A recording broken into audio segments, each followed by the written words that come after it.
This is Low Moon Uprising, and the story continues.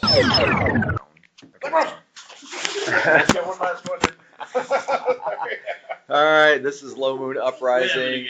It's the 18th of January 2026, and we are right now officially a half an hour behind schedule, but we've been entertaining ourselves with conversation, which I'm sorry you will not be privy to because I didn't turn the recorder on until now.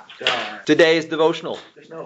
Luke the book, chapter 1, verse 1. Inasmuch as many have undertaken to compile an account of the things accomplished among us. Luke 1:1. Journals, logs, and intentional records exist of what we have seen Christ do. But at the same time, even for a writer like myself, the tendency to keep a record is lost amongst the business and need for survival. So many amazing things have happened over the years. God has surely caused some of them as outright miracles. This was very true during the age of the apostles. I was speaking just yesterday with a woman who told me of a brush with death experience where God's presence became so real that she was at peace while everyone around her was frantic. Those moments seem like they will never be forgotten. They seem like, in some sense, they never end. But the truth is, we are a forgetful people and we drift on to whatever seems important today. Luke endeavored to explain and would be writing for people responding in faith to the gospel who would want to know more of what had happened and how. It was a moving task, and one perfect for a doctor who had surrendered his life to Christ. Moreover, it has served us well. His work was inspired by the Holy Spirit and has now served for nearly 2,000 years to change lives at God's wielding. That's a typo. I can't figure out what I wrote. I did a typo. Oh boy. All right, anyway, so we have become a people who declare God's will until Jesus comes again. A people who use our unique aptitudes and experiences to ensure others have a chance to know how awesome God has been in our experience. What that looks like for each of us will be different, but I think we should get after it doggedly. He deserves that. He deserves so much more. And that is the devotional for the day, minus the one typo. I'm not sure what it's saying. Doggedly. It's a great word, doggedly. We were playing a game last night where you have to write the word that adds on to another word. You have the word dog, and then what you have to add on is gedly, doggedly. So you go dogged, and then you go doggedly. Yeah, well, the word wouldn't be dogged because, all the words are like simple, typically like one syllable words because then they have a blank, so like compound words are possible and things like that. But you could have dog, blank, like dog house, dog bone. Like, that's not a real word. And you put dog gedly. Yeah, you're allowed to do compound words or... I forgot where it's at. I probably deserve it a lot more than I get. Whence last we broke. Many members of the party were attending a service to lay to rest. Not to lay to rest. To what? Bring up to speed. There we go. The congregations of the Greek faith to what had happened in the lives of the high priest, especially. And he had been saved, for lack of a better way of putting it, from himself and the wrath of Hermes by Gerda and Theon and some others who had participated in the actual combat. Was Theon supposed to be delivering the homiletic at the service, or was Gerda going to do that? Gerda's delivering homiletic. Okay, that's what I thought. Yeah. So the idea was he was basically turned into a lich because of the wrath of Hermes being visited upon him when they freed Merrick from the ritual effect.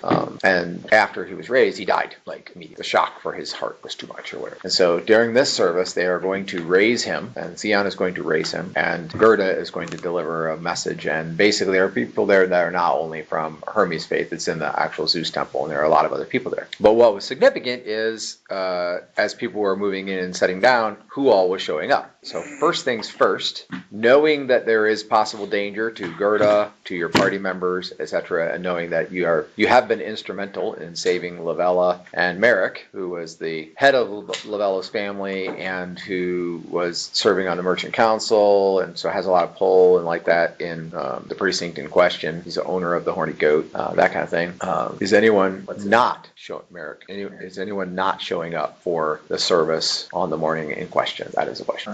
It certainly could go interestingly. Would this be a day that... So we have completed 10 days, so I don't think so.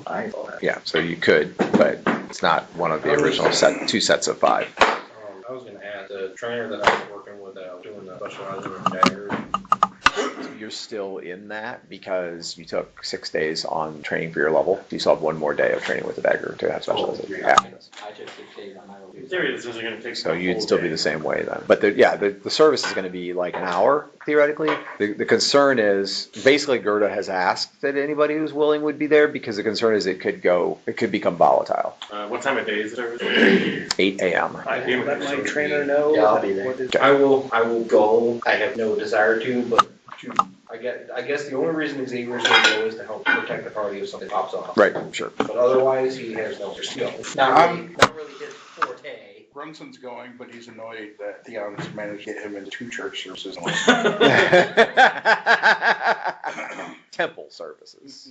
Interesting side note, by the way, on the Way of Faith, Ariana and I are doing a Bible devotional in the U version, and it's been excellent. It's about the miracles of Jesus, and it's pretty lengthy. I can't remember. It's like 40 days or something. And we're doing really good, and we got to like the 7th one, and then they did one, and the question was, do demons come to church? And so, in theory, the answer to that question is probably yes, brought in by people Much and as they whatever. can stand. Yeah, brought in by people and whatever. Yeah, exactly. But the guy used the text. I think it's a guy. Anyway, he used the text where the guys where they were in temple. Yeah, they're in temple on Jesus' day, and there's a guy there who was plagued by a demon, and so he has physical ailments, and Jesus heals him on the Sabbath, which leads to them all accusing Jesus about working on the Sabbath. But they specifically say that he was affected by a demon. So then the guy who wrote the devotional says, see, that's a church service, and there's a demon there. And that was his whole logic for saying that demons come to church, except that wasn't a church service. That was the problem. Like, oops, so that's really bad exegesis right there to say that's a church service, because it was pre-Pentecost, pre the death and burial, resurrection of Christ. The church essentially didn't even exist. It was the Sabbath. They weren't holding it on Sabbath. Well, no, they were having a worship time on the Sabbath. Yeah, that's what it was for. Yeah, but it was not. It was like a synagogue. It wasn't even a church. I mean, it's not the same. Completely different things. It's doctrinally interesting point. The temple meeting at 8 a.m. So checking. Missouri there. Jake there. Giermud's there. Theon, of course, is there because he's doing the miracle, leading the miracle. Xavier's there. Brunson's there. Turns out Theon's not the Who do we have? Any other party members? If Stroh would like to Stroh could do that now. She has her mask. It's a little weird. It works a little bit weird. Yeah, she got a mask that changes how her face looks so she can go out in public. Magic item. Yeah, her voice is. But the voice matches what she looks like, whatever she sets her face look like. But then it sometimes cuts out in static. The voice does, so it might be more obviously that she's being disguised. So she just has to mostly not talk. Everyone's like, shut up! That would definitely do something. Might get me turned into stone. All right, so Stroke could be there. Anybody else? All right, so you're there before the service actually starts, like 15 minutes till. You know that Theon and Gerda are rushing around doing things, getting ready. So there are acolytes there from several different Greek deity followings. The room seats about 400 people. The room will seat about 400 people comfortably. Let's see, is that right? No, I'm sorry, it'd be 800 people. It's 20 by 20 by 20. There's 2 rows of 20 in the front, and it goes 20 rows deep. Oh, tart. So where do you want to be stationed at the time that the service starts? You want to sit in the front row? You want to sit in the middle somewhere? In the back? Standing on a corner? Probably towards the back, conveniently towards an exit. Okay, so all right, so Brunson and Xavier in the back, Jake in the back. What does the room look like? Is it just? It's a big rectangular room, colonnades on the sides. There are some kind of silhouetted areas on the sides because of the colonnades. Balconies over top. Where 30-foot high ceiling, sunlight. Like along the side of the room, or? Yes. Yeah. So you can come from all over the temple, and the smaller temples are off the side of this room. So like the Temple of Hermes, you go about 2/3 of the way back, and the Temple of Hermes goes off the side of the room.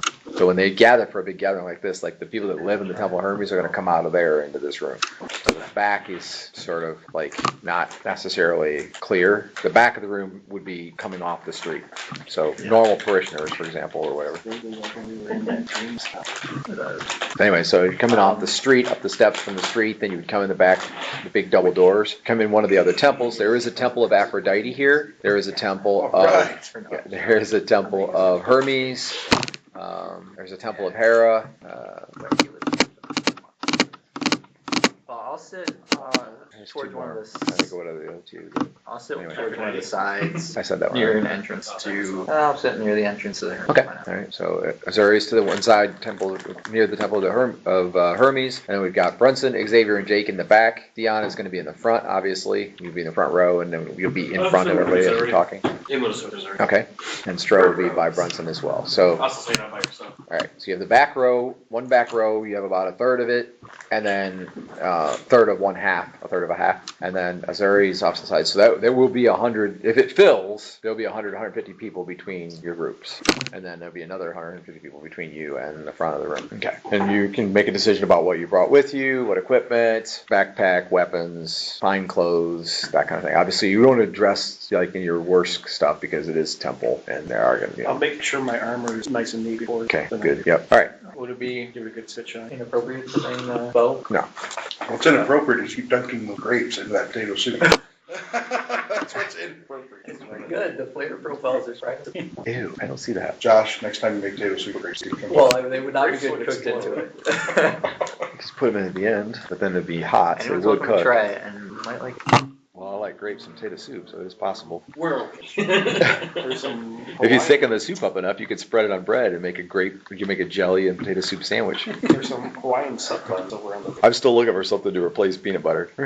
There's like any peanut butter. All right. Anyway, the acolytes of the Temple of Hermes, after having policed the whole area, have taken up positions at each of the temple entrances and also the back, and they are showing people their seats and doing ushering because the pews are 20 seats wide. So once people sit like 3 people on one end, 3 people on the other, there's like 15 seats in the middle unused or whatever. And so people are like being shoved in, or people stand up and let other people get in, that kind of thing. And that way they're making sure that everyone can get in. And it does start to get pretty busy. At just a few minutes before the service is supposed to start, Merrick enters. Now Merrick is the guy that you saved.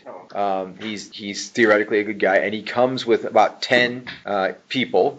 9 of them are male, large physical specimens, plate mail, armor, sword, not shield. That's pretty inconvenient in crowds and pews and things like that, but sword. Yes, so it's a mix, but it's all Greyhawk. It's all local, so you recognize it right away as being that. They're eagles and caravan wagons and what's that? None of them are black. No, and you kind of wouldn't expect that. But anyway, so there is one woman, and she also does appear to be a militant combatant, but her armor is lighter, and she has a pair of short swords on her back. Okay, she's probably in her mid-20s, long blonde wavy hair, not kept, basically not tied up or anything like that. It's just like blowing all over the place, but neatly. But anyway, so they come in and they sit about a third of the way from the back on the right-hand side, which happens to be a large room. They don't sit all in one pew. They sit in 3 pews, and they take all the seats by the aisle. Okay. By that time, there's now 250 people in the room. Okay. What's that? So much experience. Fireball. Well, Fireball wouldn't do it. The room's way too big. Fireball. Anyway, so just as the service is about getting ready to start, and they're playing some music. It is pipe music, like from mouth pipe. What's that? No. Okay. Anyway, the music is playing and it's echoing kind of around the room and everything. And the room is very well lit. The sun is up. It's been up for maybe half an hour or so, and there's quite a bit of conversation and like that. And then a hush falls over the room. And you're thinking, oh, it must be getting about ready to start. It's got to be close to 8 o'clock when we're ready to start. But you notice that a lot of people are looking toward the back of the room. And you see that a man who can only be the certainly recognizable Jake Blackstar, including tabard symbol on his chest, enters the room. And he enters with an entourage of about 15 people, mostly men, a few women. And they are all heavily armed and armored as well. And they walk down the center aisle. So this means they're going to walk right past Merrick, who's seated there. Merrick is not on the aisle, but he's a couple seats from the aisle. They go to about the midpoint, which means the back row of their little section that they take will be even with the front row of the section that Merrick took. And they sit in a block of like 4x4 with an extra. As they walk past, I size each of them up. Okay. Where I lean over to Stroh and I the say, black star is? They're directly across the main aisle. So Merrick is on the main aisle. and he and all of his men are furthest left. They're right on the main aisle, and then Black Star's on the other side of the aisle from them, but the furthest back row of Black Star's group is even with the furthest front row of Merrick's group. Okay. Now that means that, and Merrick is in that furthest front row, so he's like the second person in. And how far are they in relevance to the entrance to the Temple Hermes or Doom and I think? Maybe 20 feet from where you're sitting. Merrick is or what? Merrick. I came over to Strode. We got all the action. I wouldn't know, because he's sitting right in front of Merrick. Okay. Tommy, roll a d20. Anybody, so you can roll a d20 as well. Anybody that has heraldry, Is it a legend lore? Somewhere Leon rolled. just roll a d20. Just observation. Yeah, what's that? I rolled a 10. Okay. All right. So the two of you become aware that throughout the room, scattered here and there are other obvious attachments to the Black Star symbol. You see a woman who's wearing a necklace. You see two men who are wearing Black Star tabards. They did not come in with him. So, and then, that kind of piques your interest, and you look around, and you would say that there are another probably 50 in this room who are in some way, connected to Black Star. Black Star is everywhere. Kind of elbow grunts. There's kind of 50 of those blacks in here. Look, that lady's necklace.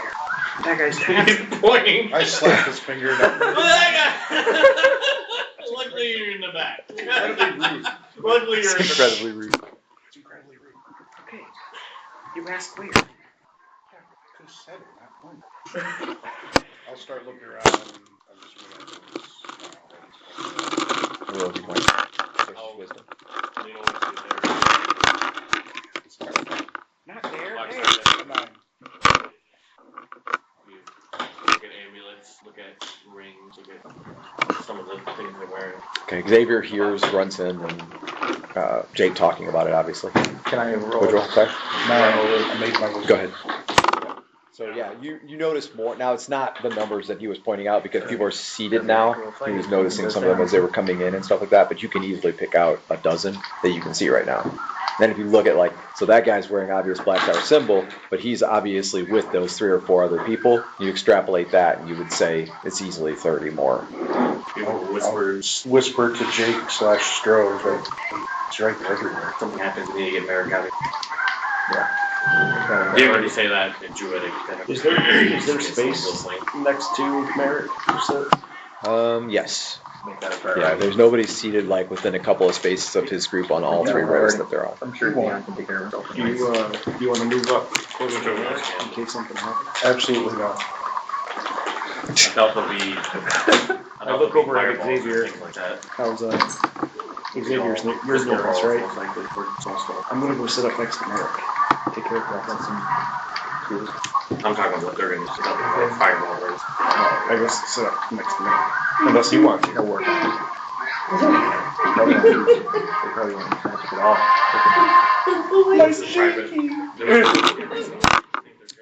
RJ, roll a d20. If you so in this if you grab me or something, I'll stop it. Okay, so you're seated there scanning the crowd. You heard what they said, and you're looking. It's just more out of curiosity and anything than just to see if you can see what they're talking about. And you see a woman who's probably in her late 20s, early 30s, physically fit, and she's wearing a dress, which you can see the right side of her dress. She's also wearing a cloak, but you can see her arm and see her hip and down her leg. And the dress is pale green, and the cloak is dark brown with gold trim. And then she herself has dark brown hair, and she's talking with someone at one of the columns about a third of the way back on the left side of the room. So there's this massive crowd of people between you and her. No way of knowing what they're talking about or anything like that. There's a lot of soft conversation, and then there's music playing in the background, so you can't really see what they're talking about or even who she's talking to at first. But then she turns and she rotates exactly 180 degrees, and she heads back down the side of the row. And then you see that she's scanning the crowd. You see her face. She's pretty, but that's not what stands out. Next to the column, the guy that she was talking to is a human. He probably looks like he's in his late 40s, early 50s. He has salt and pepper hair, mustache, goatee, fair skin, and you recognize him. And you realize it's the mage that attacked you in the street that escaped. Okay? And as soon as she gets done talking to him, he stands there for maybe like 2 or 3 seconds, and then he falls back into the shadows in the colonnade.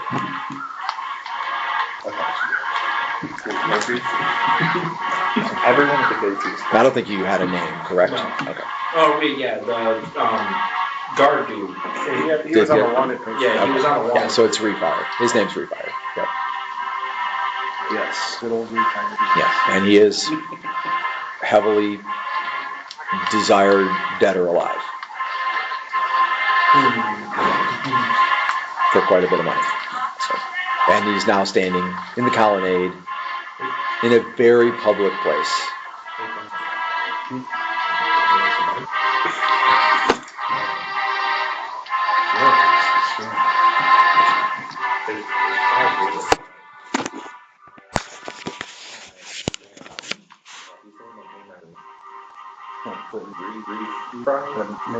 Yeah, Refire or something like that. He's Peter. I'll subtly try to look around. I mean, you can't see him because he fell back behind the column now. So He was over there. I think he's hiding. okay. You do see the woman takes up a seat about a little more than halfway back on the left-hand side.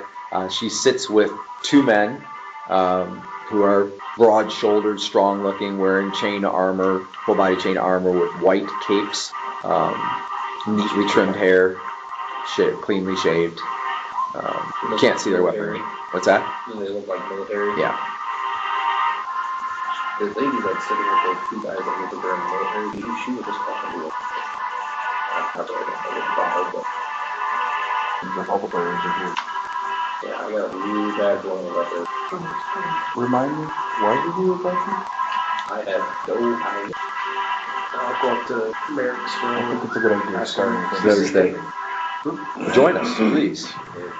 And then, do I have to have the sword drawn for match of the sword? Yes. And it is quite visible. Okay.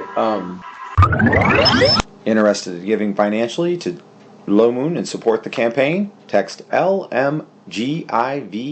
That's LMGIVE to 419-419-0095. Gerda has gravitated to the center of the stage, but she is not standing in the exact spot yet. She's standing about 3 feet back and to the right and looking off stage to the right, back toward the Temple of Aphrodite. Okay. Do I know that with this mask that Stro has, can she still kill people to stone? Only she takes the mask off. Just take the mask off. I'm gonna go.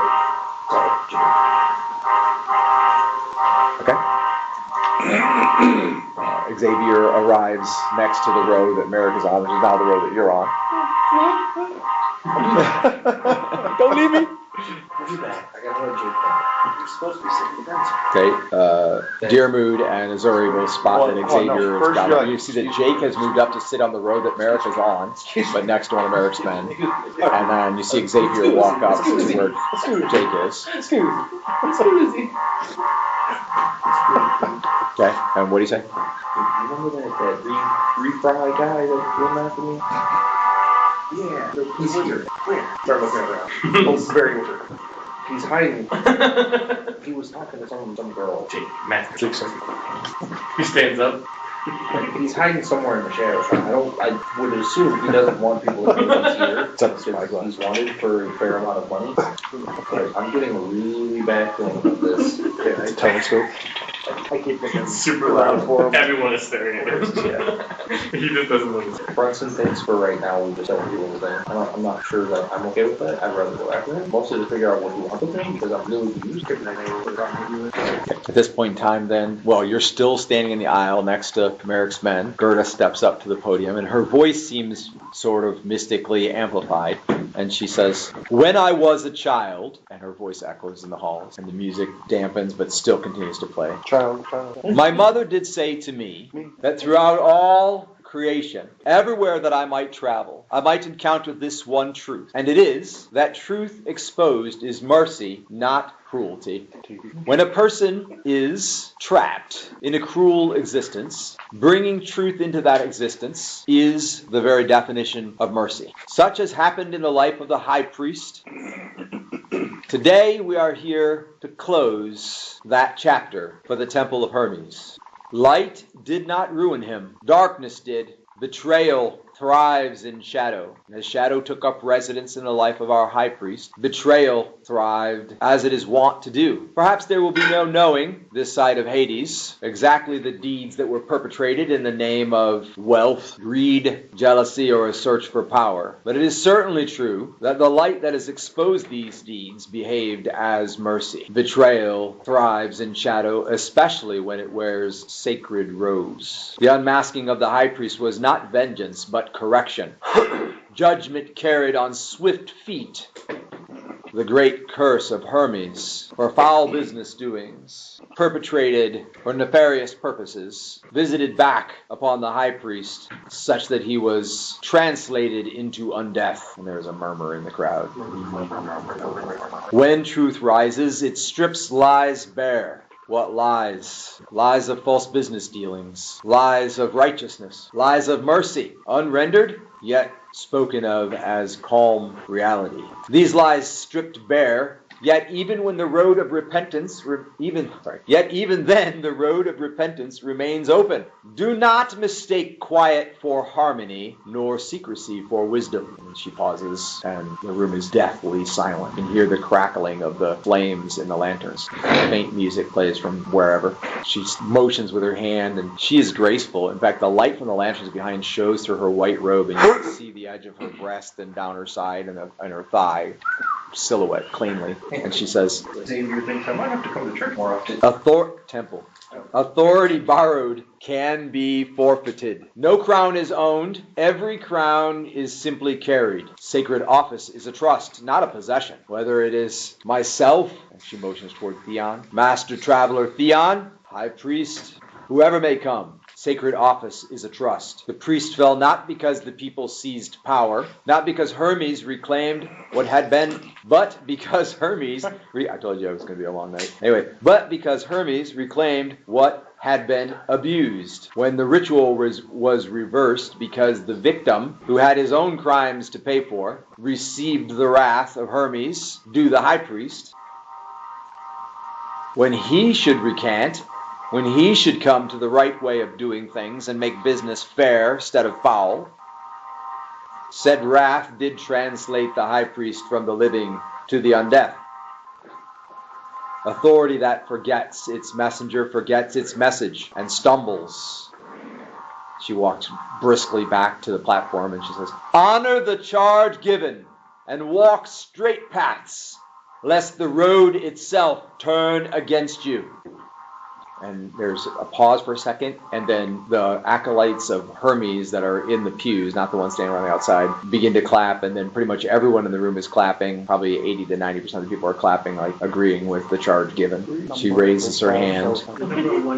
A gentle breeze coming from somewhere presses her hair back, and she says, a cleansed altar demands a consecrated people. When the false guide is cast down, the way must still be walked. Casting down the betrayer clears the crossroads, but it does not choose the direction. You must choose. I must choose. We as a people must choose. If the people return to crooked paths, the fall was meaningless. And she turns it very slowly, like takes 2 seconds. She very slowly turns and looks, and you get just a feeling of like she is sad, like she is wishing for something better as she looks back at the body of the high priest where he lays cloaked in a simple white cloth, and you can see his silhouette as well. Hermes scatters false guides so true travelers may learn the way. And then she takes out just a stutter step, but it's almost like it feels like she would rush off the stage into your lap or into your face. And she says, be watchful! And it echoes across the whole room. Be honest! And she blasts that one at the priests of Hermes in particular. And then to the entire crowd, she raises her hands and she says, keep your feet ready! And it echoes, ready, ready, ready. into the street. I turn around and look behind me when she says that. May Hermes grant us clear words, straight roads, and wisdom to recognize false guides before we follow them. At that point, you're pretty sure she's looking straight at Jake Blackstar. She says, walk well and do not waste the warning. And then she steps down off the platform and motions with her left hand toward Theon. And as she does so, the acolytes step up and they remove the cloth from the body and fold it neatly. And you know that this is the point of the service at which you are to step up and cast the spell. So third grade dead, you never cast a light. Xavier's like, Your hey, heart, we know your that heart guy! is pounding in your chest. He's got a sword in his hand. Which I assume that he was granted the raise. Don't when he prayed for it this morning. Yes. Okay. So he prayed over the body. So quickly, he'll consult Phil. Okay. Yeah, fine. Okay. Yeah. I mean, Phil seems slightly surprised at being consulted, but is completely on board with this path of action. Okay, so he kind of walks up. The music switches to a more travel-themed music. How high is the table? Chest high. Chest high. About 3 feet. Oh, a so little over 3 feet. Yeah. So kind of stands behind the table for a second You're and telling me they didn't climbs on the table. Okay. Arabin, the measure keeper. Measure, wanting, unbalanced. I, beseeched by Hermes, grant you this. One more gate. Walk. Cast it. Okay. This music is intense, bro. Travel music. Sounds like boss music. Okay. The drums echo throughout the room. There is a great flash of energy, and for a moment, Theon is surrounded with a halo of white light that issues forth from no apparent place. And I came from nowhere. the high priest's body stirs. People are craning forward in their seats. A couple of people stand. I screwed up. I did it bad. I did it. Hold out. Will his heart hold out? Someone in the front said, will his heart hold out? And then it ripples throughout the crowd. Will it? Raised it? I thought you meant Bane then. Ray's dead. And the body just starts levitating. Aha! I have done it! The miracle of Hermes. Raised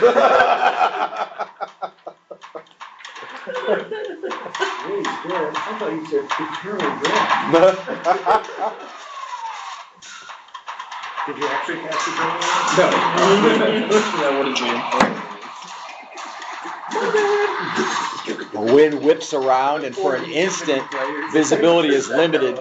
Visibility is limited surrounding Theon and the altar. It's clear that the high priest has at least taken a breath, and he lives. He leans up on one elbow, and sorry, I pushed the button. I swear I did. It's like a stomp concert going in the temple next door. And the music stops. Oh, music stopped. He leans up on one elbow, and the music stops. He reaches out with one hand toward Theon. It kind of gives you a chill because you remember the actual conflict, like he was trying to drain the life out of you or whatever. But he clearly looks alive and normal now. And he says, and his voice is raspy. He says, "Master Theon." All kind of smells kind of bad too. He's got gingivitis. And he said, but he was dead. He failed to brush the last couple of days. Okay. See how your breath out. Anyway, he says, "Master Theon, you have my gratitude and a blessing." And the crowd's like on bated breath to hear what he said, and then they all hear it. And then there's clapping, and some people stand up and they're stomping, and you hear a number of people praying like blessings to Zeus and blessings to Hermes. And so there are a number of small spells that are going off in the room.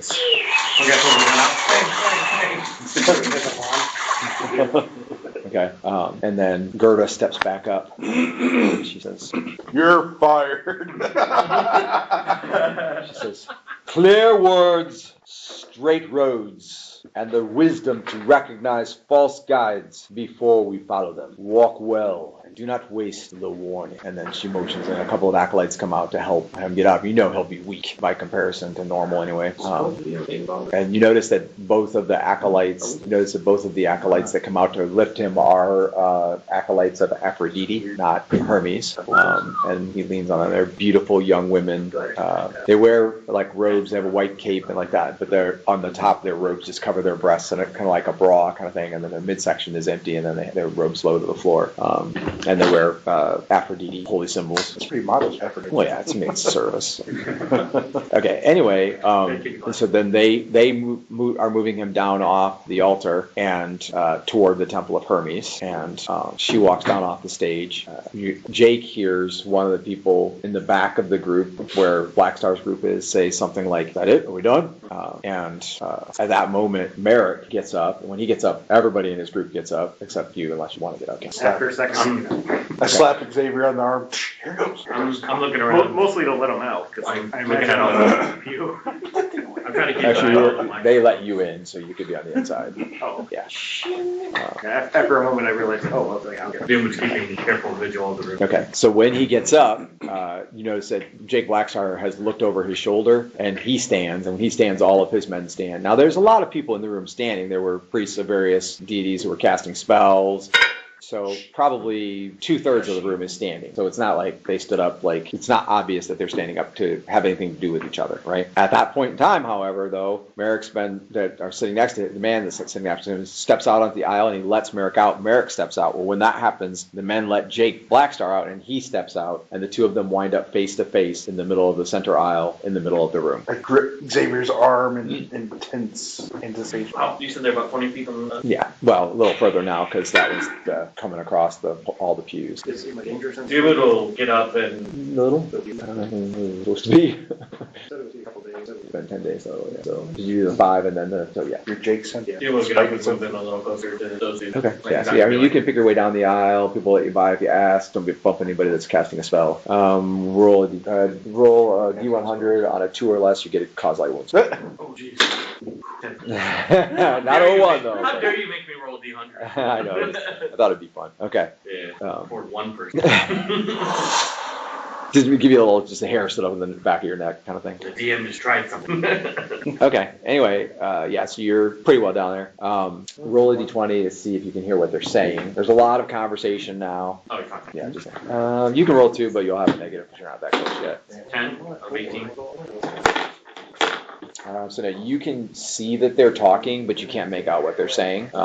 Jake, however, you hear them speaking. They are talking like in hushed tones. It is obvious that there's animosity. Like Jake Blackstar's jaw is kind of frozen, like people do when they're talking, very controlled, very almost guttural, like kind of like that. Anyway, he says, you hear Jake say to him, "This is not over." And Merrick says, "I'm coming home today. I suggest you find another place to be. I wouldn't recommend it." Merrick says, "I'm going to step outside and settle this right now." Jake chuckles. "It's a fool that rushes to his death. I'm not Russian, but I'm not going to let you steal my family's heritage either." Close to here, No. but I see it. But I Yeah, you know they're talking, yeah. And you can see that in both groups there are men who have their hands on their sword. It's a very tense moment. I'll wait. Yeah, right in the middle of the room, yeah. And Deerwood got up and moved closer, so he left you. I draw mine, but I kind of hold it behind my back. I'll follow it. Okay, you can roll a d20.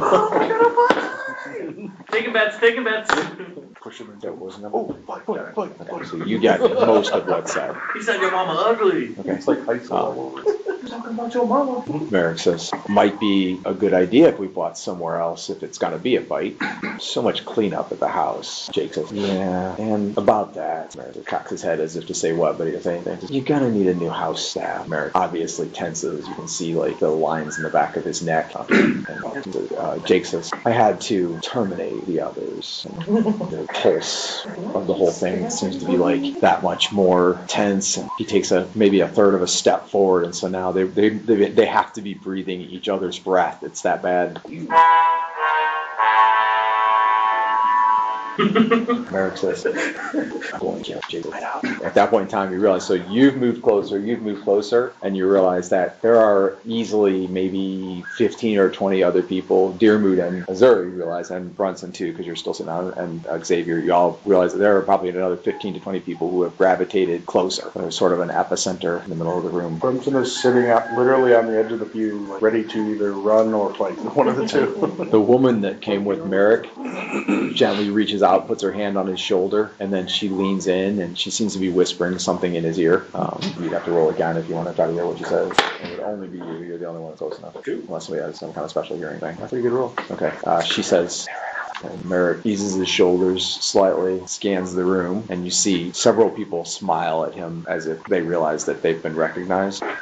And then he wheels on his left heel and starts toward the door, and his men part instinctively to stay out of the way, but then they accompany him. The two other hands back there.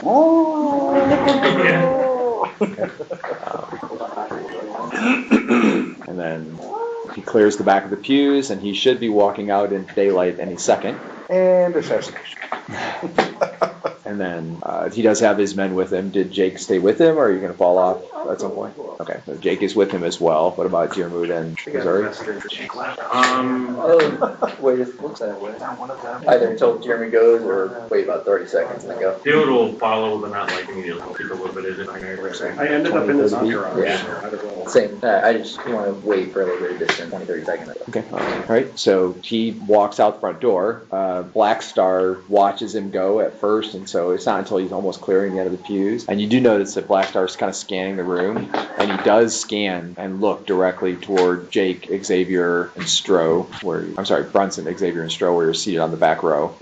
So it's probable that he recognizes that you're there as part of the solution to Merrick's problem, that you guys were involved in it. I give him a dirty look. When he looks at me, I wave. Well, everyone gives dirty look. Give him a good. I was gonna say, give him a good dirty look. I'll see if he wets himself. Nope, not actually. No. That's so Meanwhile, Brenton is also winning himself. That guy's like, I soiled my armor. They're both just staring at each other, wetting themselves. Oh, my next spell I must create. Brunson's pants wetter. Brunson's armor moistener. Okay. So that his party leaves, goes outside. When you get outside, you see that there are carriages kind of all over the place, like wherever they would fit. And a young man on the front of the temple, standing outside on the front of the temple, is summoning a row of carriages for Merrick and his men. Once all of them are outside, I'll wait. Check out Things Were Different Back Then, the origin story of Lord Victor, told from a certain point of view. Like 5 seconds and I'll go off the door. Okay, so before they actually get outside, you do see Jake Blackstar and his men start to go down the back aisle. So they are generally following, but it doesn't look like they're following aggressively. They're just moving slowly. So anybody that goes at that point, the Deermood and Missouri already are at that point. They walk past you. You could go with them, but if you do, you'll be kind of stepping out in front of Jake Blackstar and his men, and they'll be right behind you. Or you could wait until they go past and then go I'll behind wait them. until they go past. I'm You'll not start- turning my back to them. Brunson puts his arm on Xavier, like trying to hold him back. Okay. Yep. So they walk past in a mob. Yeah. So as they walk past the 15 or so men and Jake Blackstar, and he's sort of in the middle of the group, and then there are a few other Blackstar related individuals that sort of gravitate toward the edge of the group. So when they go out the main door, there's about between 20 and 25 of them. The ones that were not in the main group seem a little bit more roguish, lighter armor, that kind of thing. He's got everybody. Okay. Ron, roll a d20.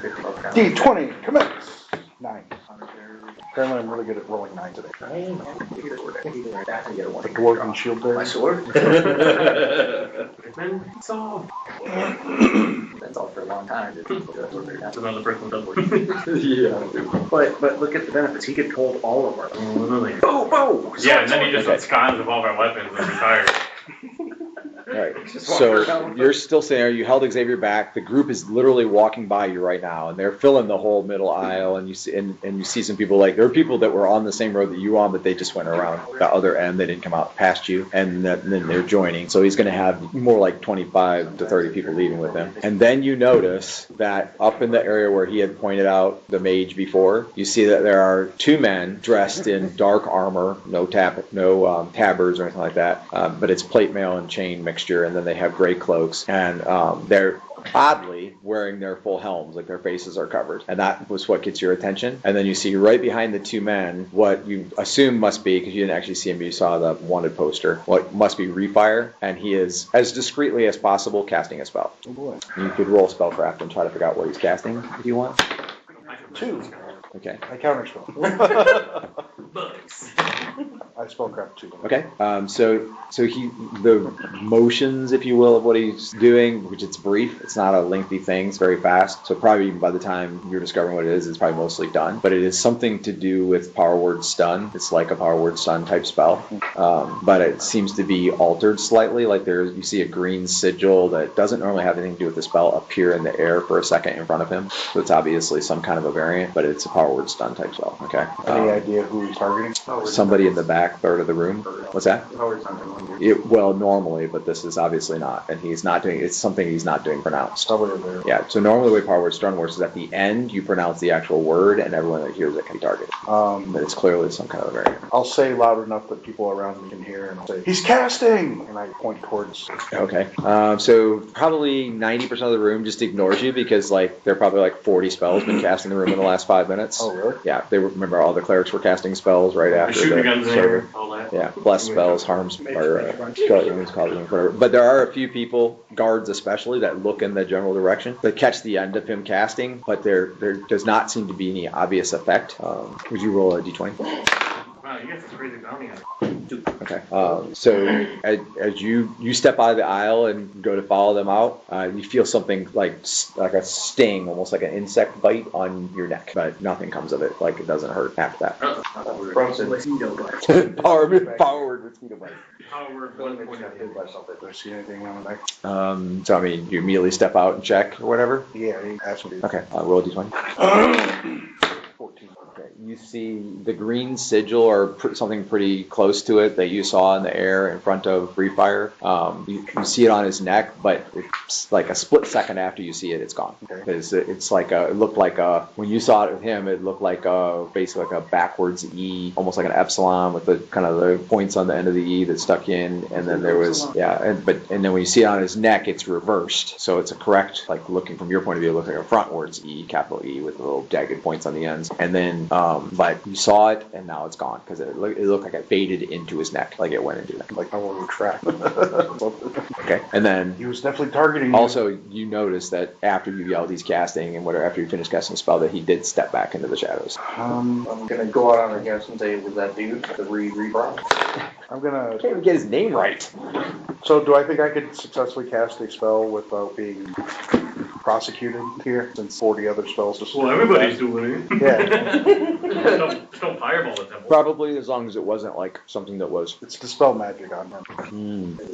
So if you target like that specific spot on him, it won't affect people very much. But if it make it broader, then it could create a wave which could affect mages in the room, could affect other people. Then that. Well, this is the variant that I can cast it as a normal dispel magic, or if any type of like hold or paralyzation type magic targets me, I counter it. It'll make it counter. Yeah, I mean that shouldn't change that fact. Basically, it's going to be as long as whatever you do doesn't affect other people, you probably will get away with it. Say again. We're on stupid dog. Stupid dog or mentally children. I mean, you could pull him aside and do it. It looks like it's everything is pretty calm at the moment. So does it look like just whatever he did didn't work, or? No, that's not what it looks like to you. It probably looks like it's some kind of a delay. It looked like it went into his skin. Like it didn't break up and fade away. It looked like it like receded into his neck. So whatever it is, probably a delayed effect. Like it could kill him tonight, for example, although it shouldn't because it was a power word stun. So it's definitely something that if you can, you probably would want to dispel it. That's a good idea. But, We need to get you out of here. Okay, I'll follow you. okay. Out on the street, so Merrick is loading up in the carriages that they have reserved for themselves. He and his men, 3 men get in with him. And they ride in 3 separate carriages. Black Star's men, by and large, have not come out yet. There were some people that were already outside, like sentries and people managing the carriages and stuff like that. But by and large, the mob is still in the temple. You're going to get everybody out of here by today. Let's see some other for the rest of my party. Okay, so Diarmuid and Missouri are coming out. By that time, they would be walking up to you, basically. Yes. So the three of you are now gathered together on the porch of the temple. These 50 guys, whatever. The three of you are now gathered together on the porch of the temple. You, Jason, Missouri. I'm ready to get out of here anyways. I gotta finish training, so. With people that want to be dealt with, now is the time to be doing actually. Yeah. Merrick really want to Jake. Let's wait for Brunson and Xavier to come out. I'm pretty sure that you probably were the only person that heard Jake's comments about him terminating the previous staff of the house as well. Also, he said something about Merrick and Allie. Fired him. Probably. That Well, we should really have to let's get out of here quick. Okay, 5% Arden. chance we'll be back. Alright, having cast the miracle, they hauled the high priest off. You see that there was an exchange of words between Merrick and Jake Blackstar, and then it seems like Merrick was leaving. It was a peaceful, if tense, resolution. Moments later, Jake and his men are leaving. What did you want to do immediately following the service? He is accompanying Eric. Okay, alright, so you head back into the temple. So they are taking him to his former bed chamber, and they will stay with him and tend him and like that for now, just to make sure that he doesn't like die a half an hour later from heart strain or something, or somebody doesn't kill him while he's very weak. If he has enemies that don't favor this. There are guards posted in the Temple of Hermes as well for that same reason, in case somebody in the temple or somebody outside the temple that has it in for Hermes wanted to do him harm. Roll a d20 if you would. 17. Okay, so you're standing in the doorway of the room. They're settling him into bed. The room has already been prepared somewhat for this eventuality. There's stuff here for take care of him, that kind of thing. And they put him in bed. They put the covers up, and they put his arms above the covers and like that. And then something strikes you. Something odd happens that kind of strikes you, maybe as just like out of place or something to pay attention to. Which is that as he's laying in bed and they've got him settled in, one of the priestesses that's there, priestess of Aphrodite that's there, she has just finished like basically fluffing his pillow and putting his head in just the right spot, because he really can't like move his head, like he's that weak at the moment. And so, but as she's just about to step away, and she's probably 15 or 16 years old, extremely fit, her stomach is, there's no body fat basically, and she's very, Aphrodite qualities. Anyway, and so she starts to step away, and as she does so, he reaches out with his hand and gently like pulls on her fingers, like just like this, as she's moving away, and she looks back and smiles at him, and it's just a like kind of just a pleasant moment, as if maybe he was saying thank you or maybe something a little more, but it gives you a funny feeling, like something like very bizarre, more to be concerned about than just a passing event basically. So Gerda's not in the room. The acolytes are going to stay and tend to him, but basically he's going to sleep. Is she staying? Not at the moment, no. She's leaving to go do whatever. He'll stop her. She smiles at you, Pastor Theon. Can I help you? What's your name? Gwendolyn. Do you know everything? I know of him. I mean, everybody knows of him. He was the high priest of Hermes. And that is all. Yeah, I think. Let me see your hand. He extends both hands, not for sure. No, We'll look at her. looks normal. She has very slender fingers, perfectly manicured nails, short but perfectly manicured. She does not look like she works. Like her skin is soft, probably lotioned multiple times a day, kind of thing. Her scent is something, like just being this near to her, she is intriguing. So was it like the fact that you reached up to touch her bizarre, or was it something about how he did? I mean, so both maybe. Like the fact that he reached up to her when he's so weak he can't adjust his head, that's a little strange. Like that he could do that. He raised his hand up off the bed to touch her hand. And then like if it was meant to say thank you, I guess you could say that's a way of saying thank you, but it's a pretty overt way, especially being as weak as he was. Just really just gave you an unsettling feeling. There was definitely no magic involved per se. What do you do? I'm an acolyte of Aphrodite. I do whatever the temple requires of me. Because I'm not particularly familiar. I clean, I organize the temple, I serve the priests, men who come to the temple to engage in the worship of Aphrodite. Translation, she does whatever men desire as long as they make sufficient donations to the temple, probably. You do a lot of writing? Riding or writing? Writing. With a pen? Yeah. No, I can read and write. Very well. Don't go anywhere. Stay in the temple, but you're dismissed. Yes, Master Theon. And then he'll turn and approach Eric. Okay. He's laying peacefully, and he's got a kind of faint smile on his face, and he's sound asleep. Arabin, Eyes flutter slightly. I know you're awake. Yes, squints to adjust his focus. Theon? Aside from He's the looking like up above you. Aside from the obvious, I hear your voice. so like, don't stand on a chair. Okay. All right. Oh, there you are. Aside from the obvious, how are you feeling? Nothing aside from the obvious, really. A new lease on life, I suppose. Well, I shall have to meditate on it. I'd say, this whole scheme that's been going on, I've had quite the hassle the last few weeks. I imagine so. When I'm feeling better, I suppose I should like to hear the whole of it. You will, if I'm around. A moment ago, you did something that was strange to me. I can't put my finger on it, and I'd like you to explain. I guess I'll try. I mean, a moment ago I was dead, so what could I have done? When Gwendolyn laid you and plucked your pillow. And she laid him? Yes. Just clarifying. Okay. The irony is not lost on me. All right. He smiled. You reached up and touched her hand. Now, for a man who can barely move his head, that was impressive. Did I? You did. But there was something else there, and I'd like to know if you were aware of it. I don't know. I mean, I don't remember. I remember thinking about her beauty. Is she not intoxicating? It's Aphrodisian. Of course she is. Just like that. Yeah. Are you previously familiar with her? No. Even now, as I think back upon my indiscretions, I had very little time for women, for the temple of Aphrodite, for appeasing my flesh. Very little time. He'll reach his hand out on a whim and go, is he cursed?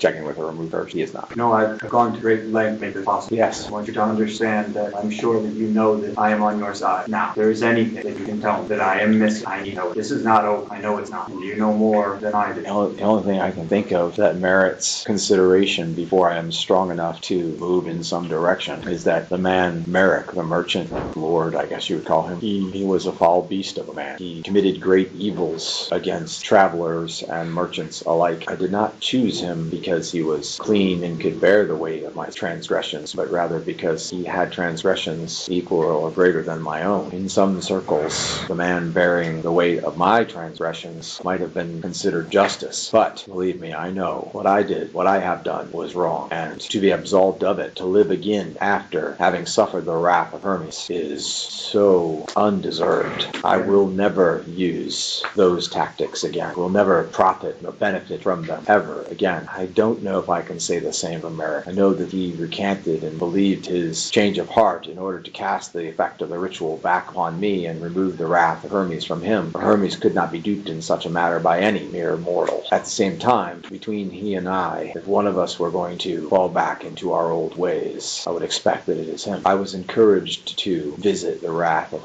Hermes upon Merrick, who I'm sure by now you know is a member of the temple, a follower of Hermes himself. Having done so, there were certain parties who were benefiting substantially from his new beleaguered nature. I'm aware of one. Are there many? I don't know that there are many, but I presume that the one you are referring to is the one who encouraged me. But I am surely not the only one who was encouraged to damage the interests of Merrick. There is probably a tangled web of deceit, treachery, some of which Merrick himself probably fostered, brought about. He would need considerable assistance if he is going to cast off those vile attentions. I cannot assist him, at least not for a few. I'm involved. Did you know all this before? Know what? That it was under all of these? I sought someone to cover my crimes. If that's what the candidates were, a limited pool of options. Surprising, it isn't. A few. And my family, the temple, has had dealings with Merrick that didn't go well. So that put him near the top of the list. And then I was encouraged by the powers that be to choose him. Once done,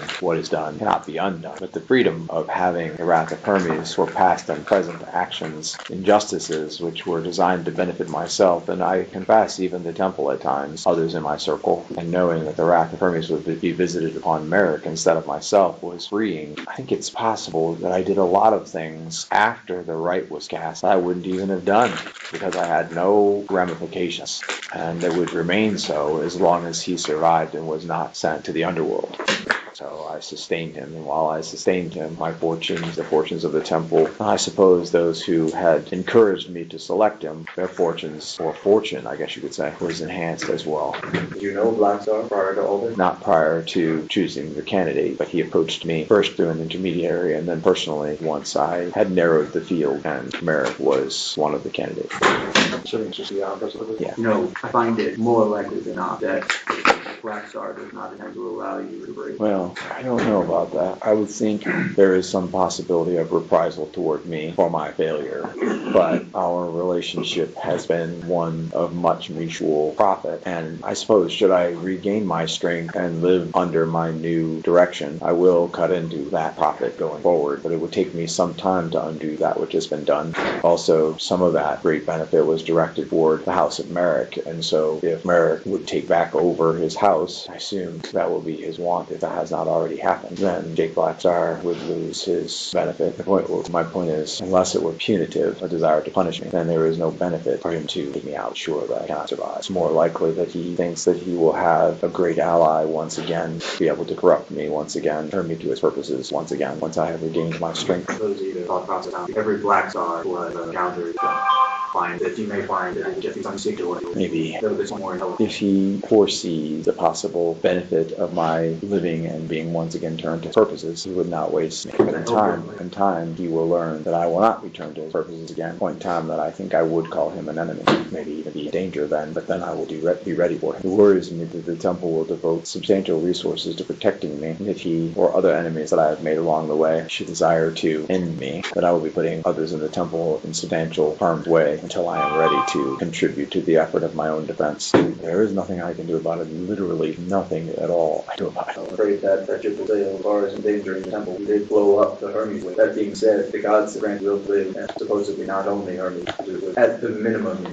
The gods are gracious, a trait I have not often known of them, which means it is probable that they have machinations of their own in place. Hermes certainly wants something eternal, supposedly. Well, if it were up to me, I'd be quite literally anywhere else in the next 48 hours. But if it's up to me, you are certainly free to go. Unfortunately, I think that there is more to be done. Black Star, I'm sure, will be reluctant to relinquish newfound gains, and Merrick is at least down a house staff, if not many of his connections within the city. You can only imagine what kind of havoc Black Star has wreaked on them. And so the decision is to abandon this plot and allow it to play out as it will, in which I'm sure that Black Star will likely crush Merrick in one way or another, should we not intervene, unless Merrick has some mass that I am unaware of. And if there is anything that gives me pause in my ability to leave, it is the thought of a Black Star taking a position of authority in a major city. I find it approaching. I don't know how much you know, but I'm sure you know of the name and the power. That's about it. Common public knowledge. I wed him. His marriage a little over a month ago. They are scheming, dignitary weasel. They worm their way into positions of power, strengthen the family name, and consolidate wealth and will. My understanding of Jake Blackstar is that he is basically impious. It goes contrary to what I know, that they should be so blessed in these efforts without connection to the gods. Though we all know the gods are arrogant by nature, and so I suppose as long as their purposes somehow fulfill those of the gods, then they can continue. The Black Stars have had, and if I were to wager a guess, continue to have access to event their politics. And I am personally aware of one particular artifact that they employed at wartime. That's interesting. There was one particular day and afternoon when I was at the Merrick residence. I had done my normal duties, checking in on him, and so on, and I stayed for lunch. After lunch, as I was leaving, Jake received a visitor, someone I got the impression of had come a long way, the dirt on his boots, stained all the way up to his knee, miles not in the carriage, but perhaps on the open road. I noticed something because that's who I am. Anyway, he was delivering a message to Jake, something about not expecting to be saved, not taking risks because something was no longer available that was being used as an insurance policy. If that's what you are referring to, it makes sense. If not, I don't know what he would. I don't consider myself a big man, but there's something about spreading fear among the people that really know. I'm happy to speak more on this topic, especially if there's something that I can add that is useful, but if you will forgive me, I can barely keep my eyes open. I've never experienced, but attended to many, and I've seen worse there. I will be around. I'll speak my thanks. Check out Amaldan Inc. for incredible opportunities to support the ministry. You and I are not done. I hope not. Dream of the world. Thank you. Okay, alright. So meanwhile, elsewhere, Merrick's troops have completely cleared out. Xavier has a disappearing green sigil in his neck. The Black Star clan attendees, if you will, all exit out onto the porch, and their carriages begin to pull up, and they are leaving as well. one of the men who is with Black Star, who has always been within just a few feet of him, within arm's reach anyway, Merrick gets in the carriage with 3 others, and he doesn't go with him. And then the second carriage is loading, and that leaves about like 10 or 8 to 10 of them of the main group left. And he breaks off from the main group and walks over toward Jake. Did I say Merrick again? Sorry, Black Star. Keep doing that. I did get 4 hours sleep, so it's on me. So was the whole time the priest was talking about actually about Merrick, or was it about? Going back to the priest, when she looked him in the eye and said, "Be warned," you mean? That was Black Star. Did I say Merrick then too? No, when Theon was talking to So he was talking about Merrick. Yeah. Basically the priest was saying that he thinks that Merrick might not stay the course. He recanted, but he might not stay the course.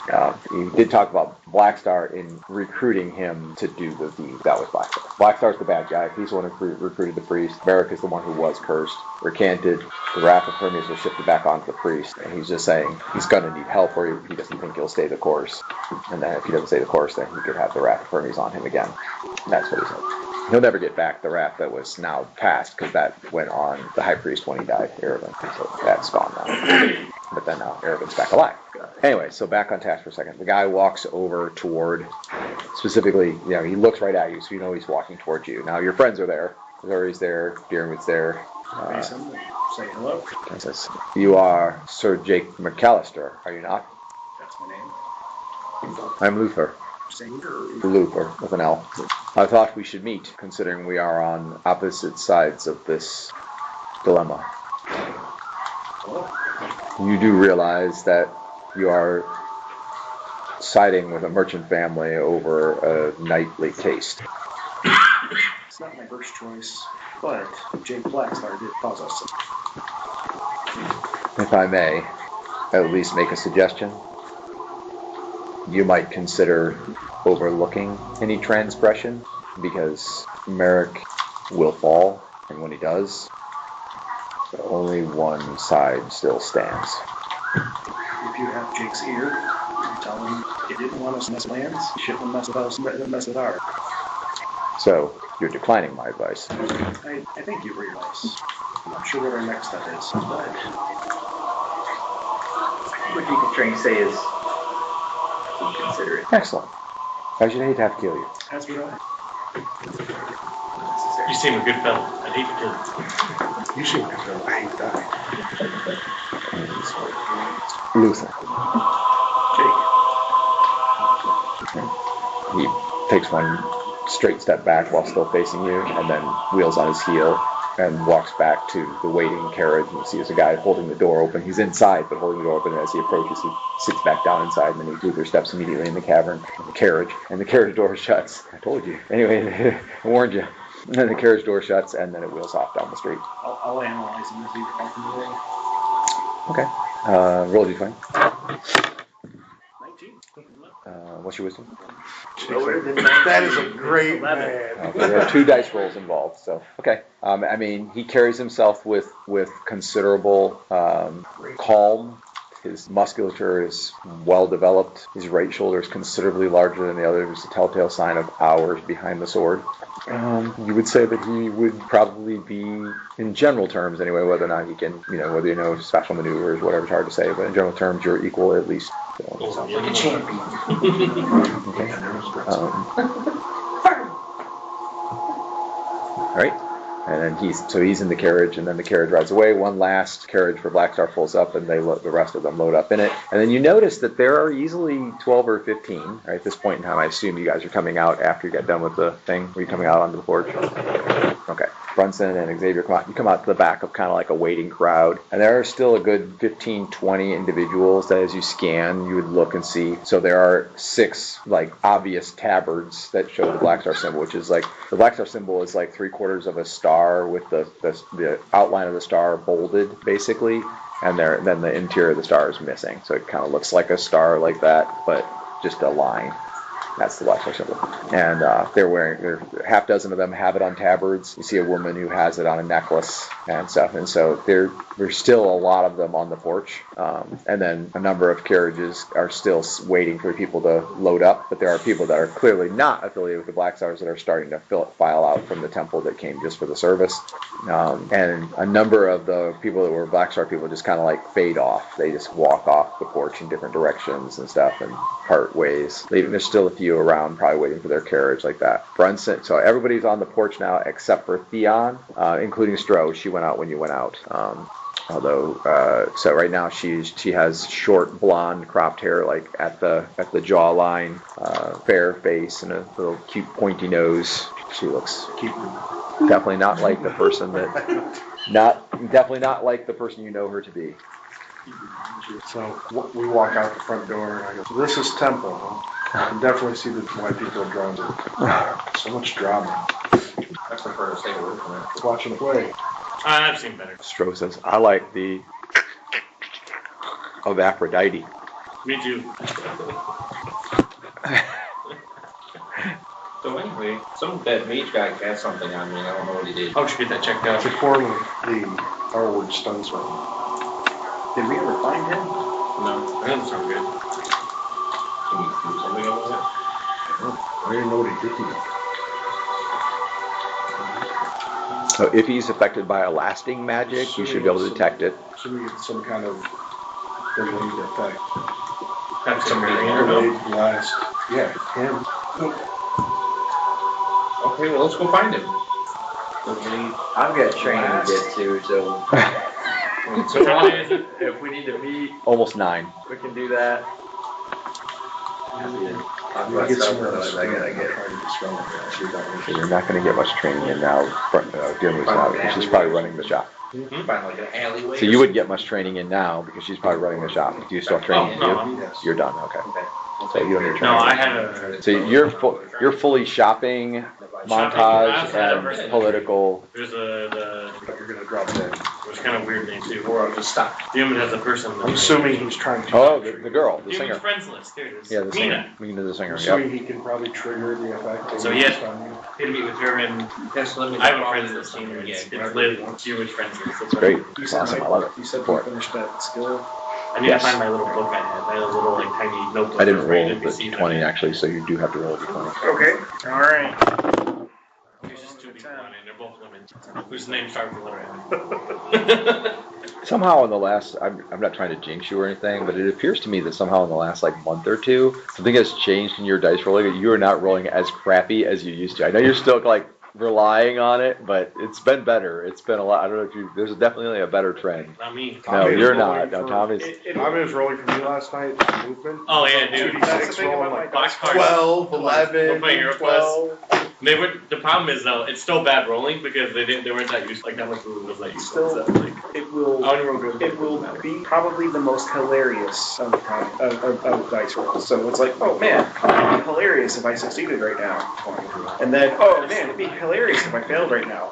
It'd be hilarious if I failed 5 times in a row. 1, 1, 1, 1, 2. Well, there was a time where you couldn't succeed to save your life, like And it was funny for everybody else. 4 rounds in a row, rolling like under 5 to hit on a d20 with Ren. Like the combat lasts 5 rounds, and you roll a total of 12 on 5d20. My dice rolling. Or you could be like Natalie and roll 3 nat 1s in a row. Yeah. That was hilarious. After the third one, you start getting experience, point of experience. Yep. I told her that too, but then she didn't roll a 4th one. Those are All right. All right, so what are we doing? I've gotten like So, 3 or 4 experience. Missouri's going off the train. In fact, I could Me go and for 1 Brunson are gonna go back to the NHFCBT and spell it. Okay. We're going to go somewhere private Dice to do some rolling dispelling. will Theon, after your do whatever it conversation, can to derail you probably want to touch base with the party at some point before they. You could try to catch them before they get too split up, because otherwise you're going to have to talk with different groups of people. He's gonna go try to. Theon's in the backstage area. I don't have to do that. I mean, you walked in the temple before. You've been there. You just maybe not the bedroom of the high priest, but that is a little weird. But you've been in everywhere else that he's been. So the only place you would be out of place would be on the dais during the actual service. That would be really weird. And now we have this ugly mage to do something fantastic. Watch as he almost doesn't move and blasts this cup off the counter. Walk up on stage. Theon, I need a tear spell. Do you have one? Yeah, right in the middle of service. Excuse me, I don't mean to interrupt your homiletic. No, wait. Excuse me. Excuse me. I actually do mean to interrupt your homiletic. I need a cure light. That's a good way to get cursed. Tempt you with delightful smells. Yes. So if we could just clarify this, we can eat. If it's done, because the turkey's been messing with my head. So he's going to try to catch the party before they split up. So here's what we're going to do. Roll a d10.